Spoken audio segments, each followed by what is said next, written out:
Muito bem, pessoal, está começando mais um vídeo aqui no meu canal, um vídeo do Sistema Terapêutico Funcional, Treinamento Clínico Funcional. Meu nome é Bruno Aldenucci, e então nesse vídeo eu quero falar para você a importância da biomecânica da cinesiologia. Você não pode ficar sem saber planos e eixos sobre as suas articulações e dos seus clientes, pacientes, alunos, e entender como funciona cada articulação, os planos que ela se movimenta, o quanto ela se movimenta, a sua classificação. Quer saber mais sobre isso? Vem comigo!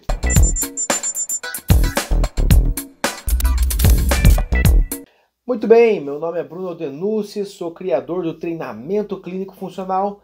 É uma forma de prescrever exercício, uma forma de prescrição clínica do exercício baseado nos pilares do treinamento funcional, mas não é só treinamento funcional. Tem muito embasamento científico em artigos para essa prescrição clínica em lesões e doenças. Mas para isso nós utilizamos muito conhecimento da base, que é o que nós vamos falar aqui nesse vídeo hoje. Então a base é fisiologia, anatomia, biomecânica, cinesiologia, fisiologia do exercício. Entendendo isso, eu consigo construir para cima. Eu consigo avaliar com qualidade, interpretar aquilo que eu estou avaliando e eu consigo prescrever com a maior eficiência. Então, peço para você, como sempre, não deixe de seguir aqui meu canal, curtir, dar o like, sininho, manda para os outros, para os amigos, chama todo mundo para assistir, divulga esse conhecimento, porque assim a gente vai elevar o nível da profissão. Muito bem, então vamos lá.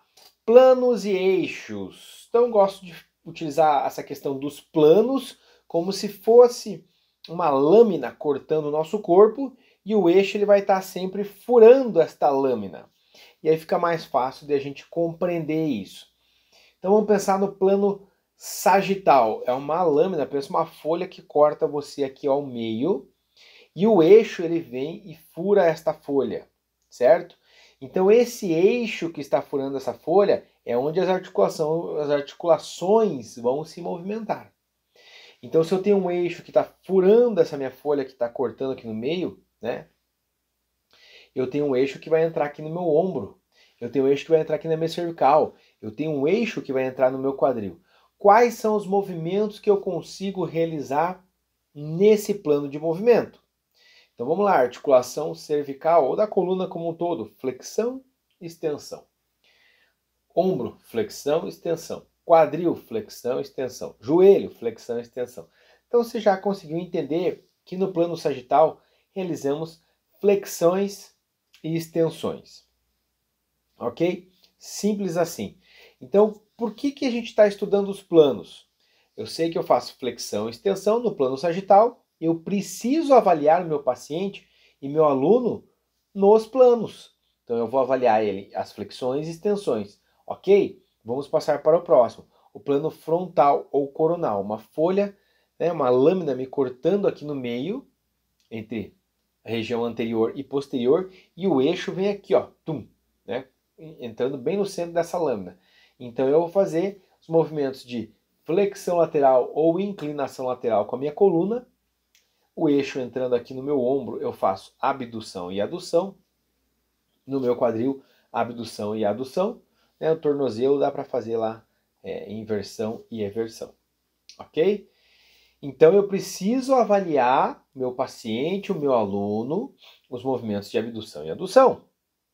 Quais são as articulações que trabalham nesse plano? Tá? São essas que a gente acabou de falar.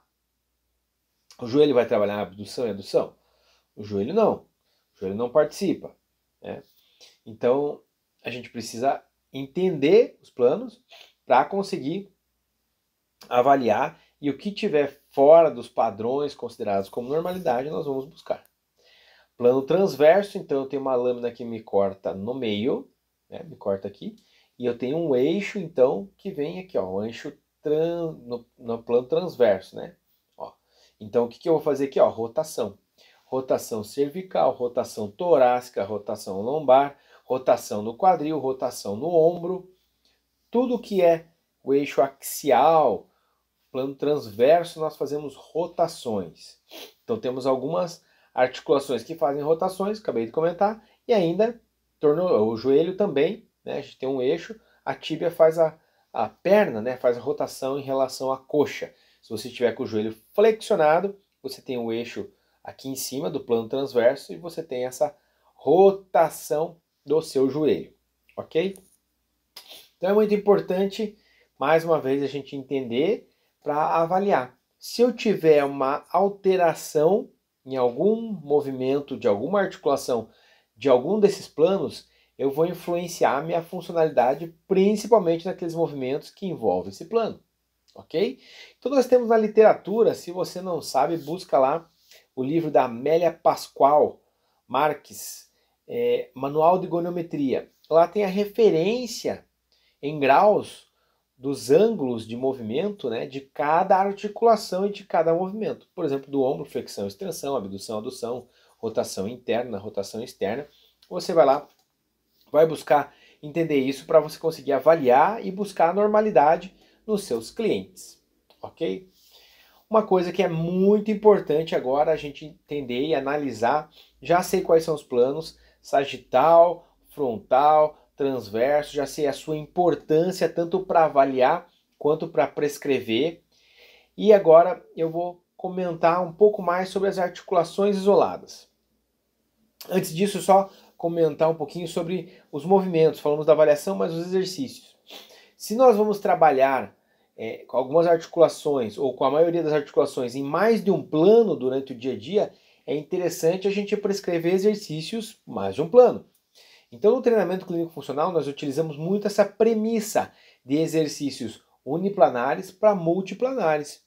Por exemplo, um exercício uniplanar, a flexão de cotovelo, flexão do ombro. Um exercício multiplanar do ombro, por exemplo, é eu pegar uma água, tomar um copo d'água, onde eu tenho um pouco de rotação, tenho um pouco de abdução e um pouco de flexão. Ele é multiplanar, estou envolvendo mais de um plano. Olha que importante isso. Os movimentos do nosso dia a dia geralmente são multiplanares.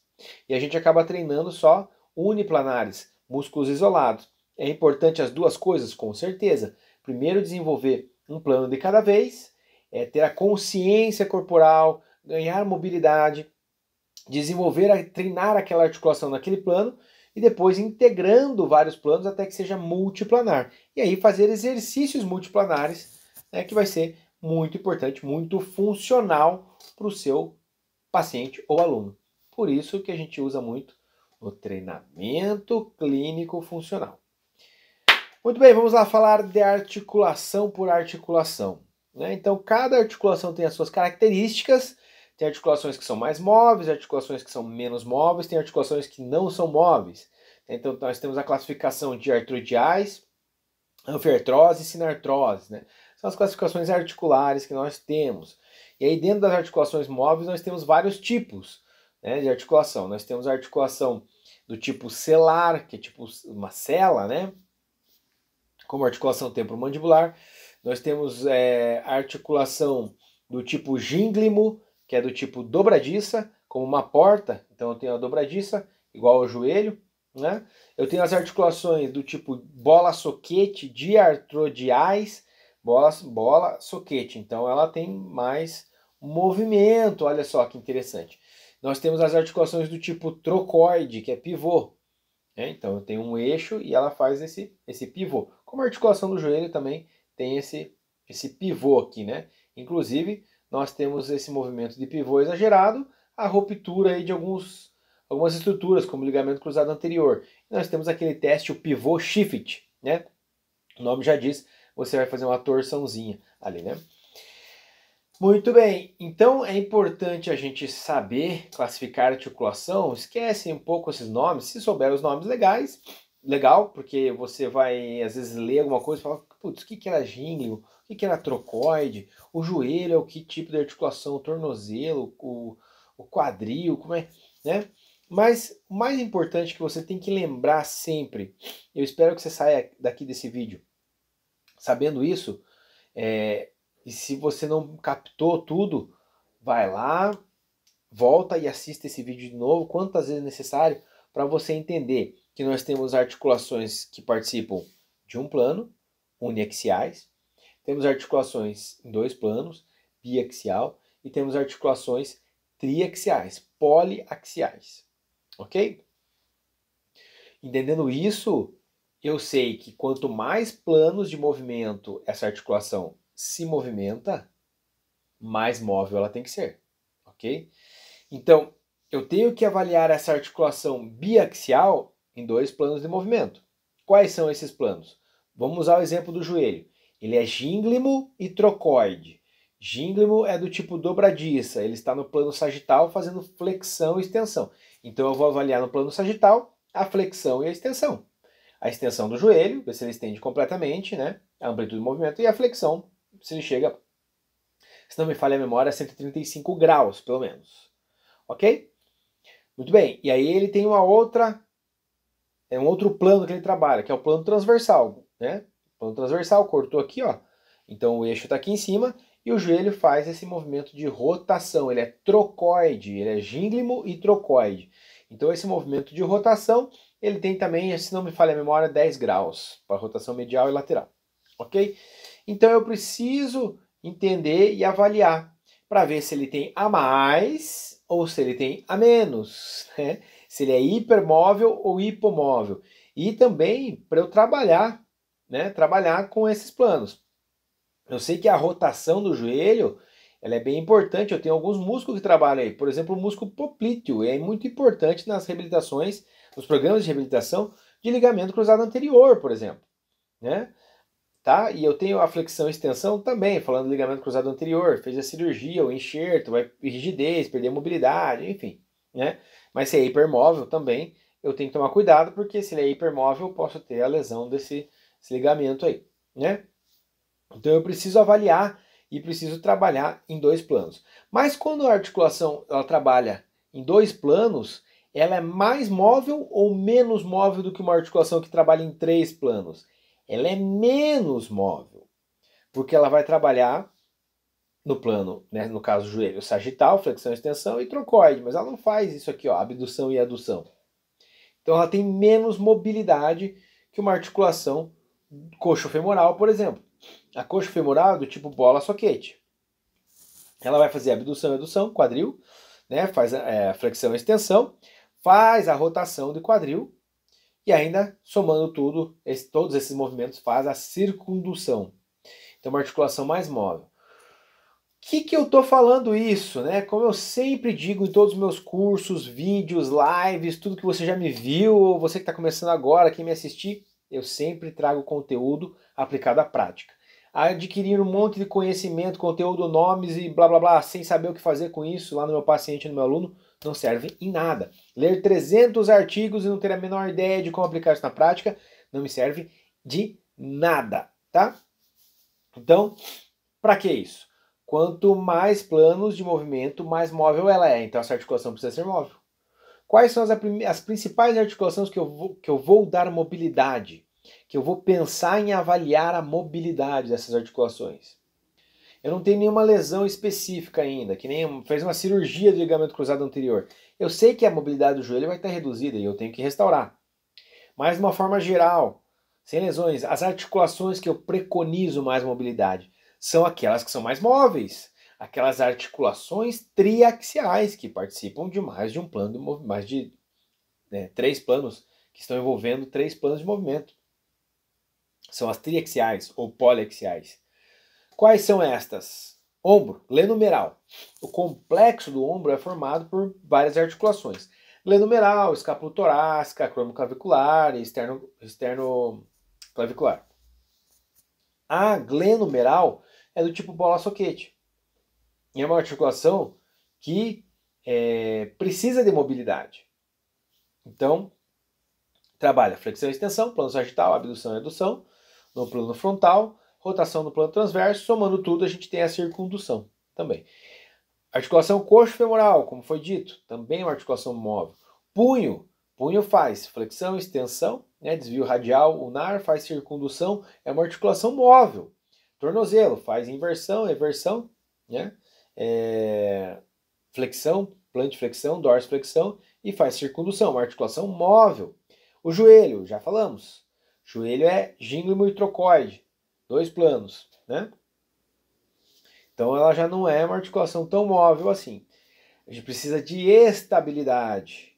Se eu perder mobilidade nesses dois movimentos, é lógico que eu tenho que restaurar por conta de um procedimento cirúrgico, enfim. Mas de uma forma geral, o joelho a gente preconiza estabilidade.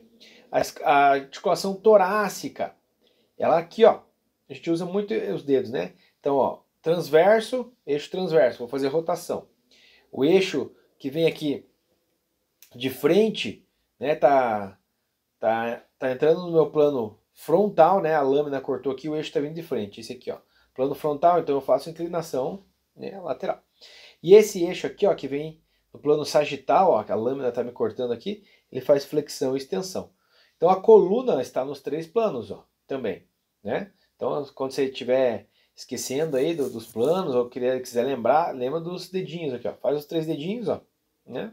Ó, tá? Esse aqui vai ser do plano transverso, esse aqui do plano frontal vai fazer abdução e redução, e esse aqui do plano sagital fazendo flexão e extensão, ok? Só que a coluna, toda ela é móvel.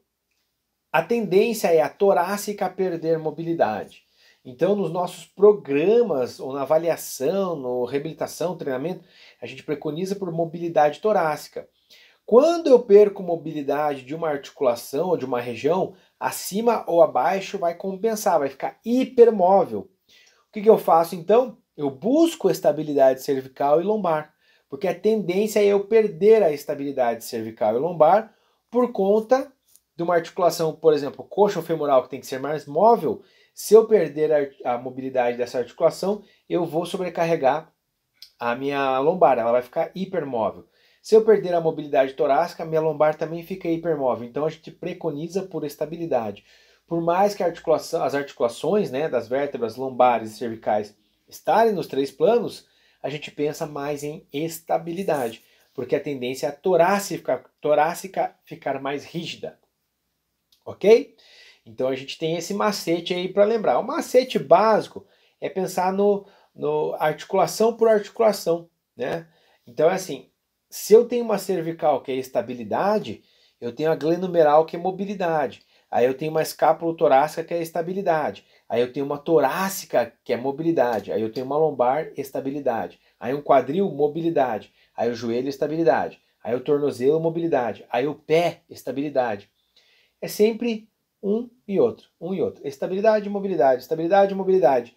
Assim eu consigo ter uma harmonia no meu corpo. Então fica muito mais fácil de entender. A escápula torácica, sim, precisamos de estabilidade. Perdeu a estabilidade escapulotorácica, vai perder uma harmonia no complexo do ombro. Pode favorecer a protrusão anterior, né, da escápula, ela não está mais estável, ficou alada, por exemplo.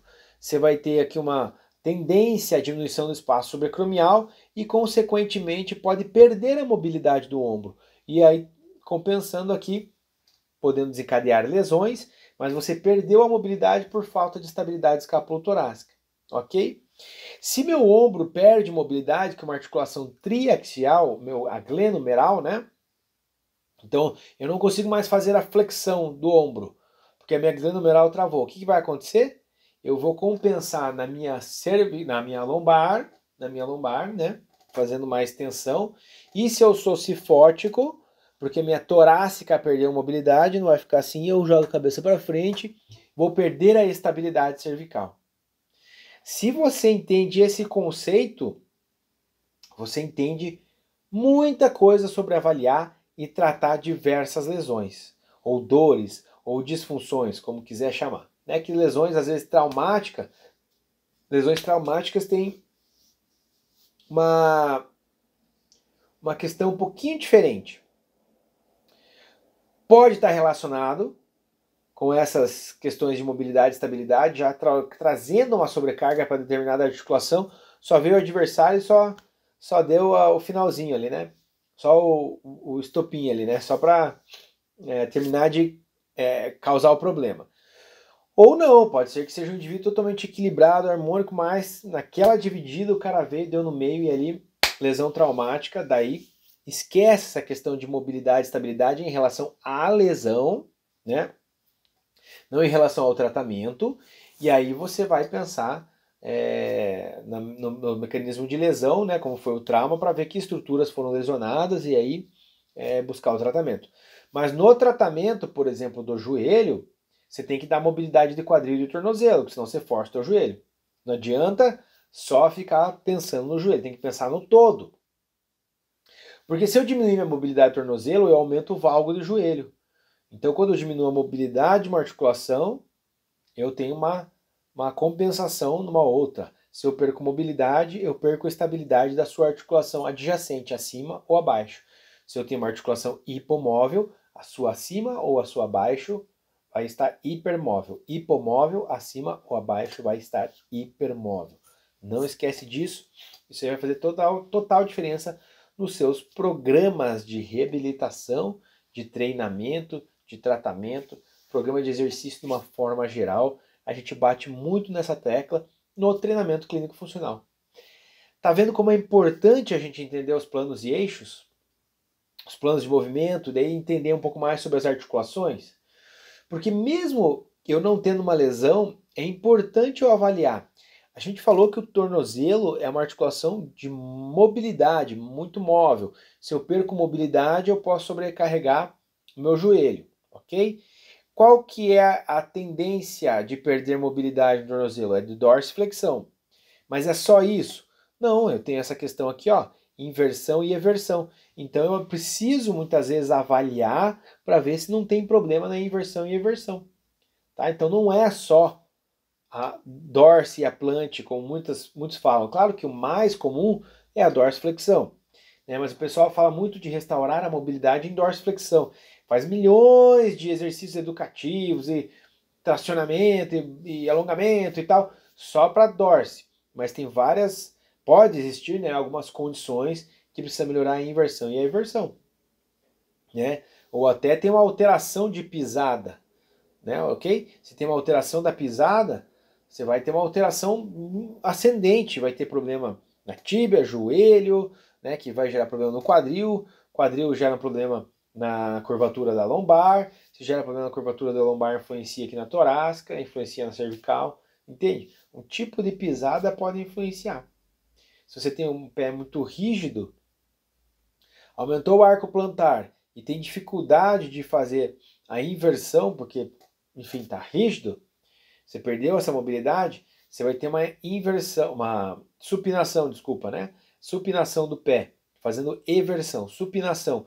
A tendência é a tíbia rodar externamente, o joelho rodar externamente, né?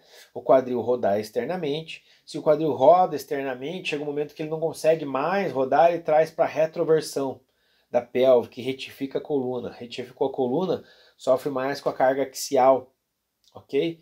E o contrário, pronação do pé, rotação interna da tíbia, rotação interna do joelho, rotação interna do fêmur, anteversão do quadril, hiperlordose. A hiperlordose, o indivíduo não ficar andando caidão para trás que nem um morto muito louco, ele faz uma hipercifose. A hipercifose leva a projeção anterior de cabeça. Olha quanta coisa, né? Essa pisada pode ser alterada por quê? Por vários fatores. O arco plantar, que pode ser um encurtamento do trícepsural, da fáscia plantar, pode ser uma questão genética, enfim. Mas é importante você lembrar de dar essa mobilidade do tornozelo. Tem que fazer essa... Porque se ele tem uma pronação, mas ele não tem mobilidade para supinar, fica complicado. Ok? Dorsiflexão, plantiflexão é importante, circundução do pé é importante, né? Avaliar o arco longitudinal e o arco transversal do pé, ok? Então veja como é tudo interligado. E quando eu conheço os planos, conheço as articulações, sei que movimentos ela realiza e quais planos ela participa, eu vejo a relação que uma articulação tem com outra, o que eu preciso avaliar e o que eu preciso desenvolver num programa de tratamento ou um programa de treinamento de exercícios. Simples assim. Então veja só, um conteúdo tão importante, tão significativo, mas muito negligenciado por muitas pessoas. Por muitas pessoas. Então a partir de agora você nunca mais vai esquecer esse assunto que eu considero fundamental para prescrever um bom programa de exercícios.